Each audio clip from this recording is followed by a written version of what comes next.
Bonjour les amis, eh bien tout d'abord j'aimerais vous présenter mes meilleurs vœux, que cette nouvelle année soit pleine de joie, de paix intérieure et d'amour pour vous-même déjà et puis ensuite pour les autres, en étant bien connecté,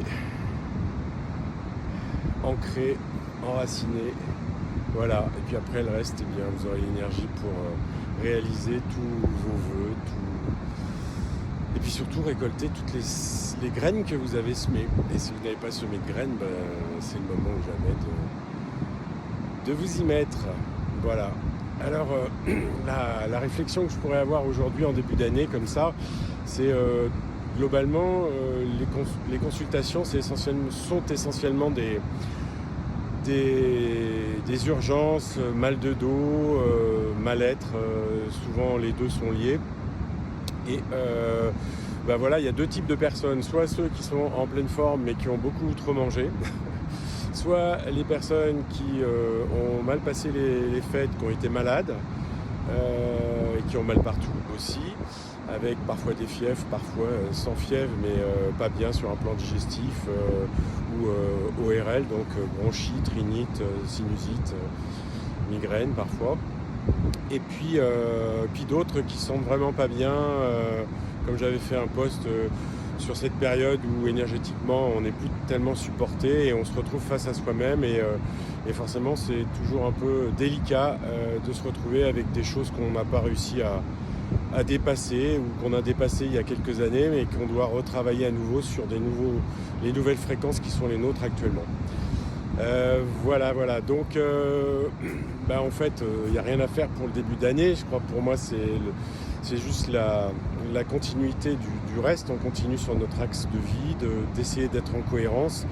Maintenant, ça me semble assez évident de se dynamiser, c'est avoir ces triggers tous les jours, de dynamiser, de retrouver son ancrage, son enracinement, de retrouver sa verticalité, d'essayer d'être en cohérence avec soi. Si on a fait des excès, en fait c'est pas forcément de drainer, et le mieux c'est peut-être tout simplement, et surtout pas avec des médicaments ou des produits aussi naturels soient-ils, il suffirait juste de jeûner le soir pendant quelques jours d'affilée pour que le corps sache faire ce qu'il a à faire et nettoie là où il a besoin de nettoyer.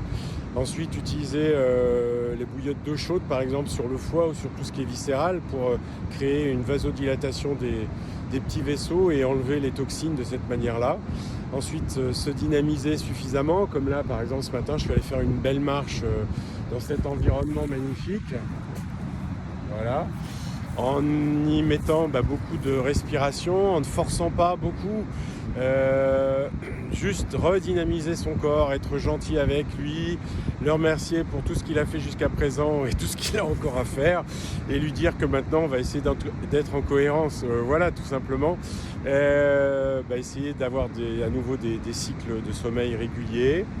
Donc respiration, hygiène relationnelle, tous les gens avec qui vous n'êtes pas à l'aise, soit en discuter, soit couper ces relations qui ne sont pas justes. Les relations avec soi-même, oser rentrer à l'intérieur, essayer de voir ses fausses croyances, voir là où on n'est pas cohérent, ce qu'on essaie de se cacher, en parler avec les autres qui peuvent vous faire des miroirs. N'oubliez pas que les gens qui bossent toujours tout seuls, en fait leur sort de miroir c'est eux-mêmes et forcément ils peuvent s'arranger et on est toujours assez fort pour pas vouloir regarder les choses, donc parfois le regard des autres et des bonnes personnes sur qui vous pouvez compter vraiment est important. Et puis donc alimentation, respiration, méditation, travail sur soi, utiliser la nature pour se nettoyer, comme là le vent, l'eau, le soleil quand il y en a, l'humidité, enfin tout est propice à évoluer. Et puis après vraiment accepter cette existence, accepter d'aimer qui nous sommes. Et il y a du travail régulièrement, il faut s'y remettre parce que au fur et à mesure qu'on évolue, au fur et à mesure que toutes ces vibrations nouvelles arrivent, on est obligé de retravailler des sujets sur lesquels on a déjà bossé mais qui se représentent d'une autre manière. Donc en gros, oui, c'est jamais terminé, mais on n'est pas forcément obligé de faire des années de psychanalyse pour ça. Par contre, régulièrement, de se remettre en question. Voilà.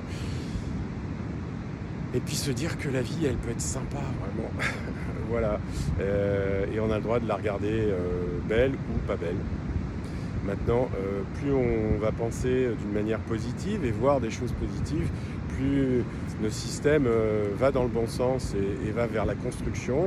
Et puis plus on voit les choses négativement, plus on est en défense, plus on se stresse et plus on anéantit un peu notre immunité, on anéantit notre morale et forcément on ne va pas dans le bon sens. Voilà, je vous souhaite plein de bonnes choses, de belles énergies et puis à très bientôt.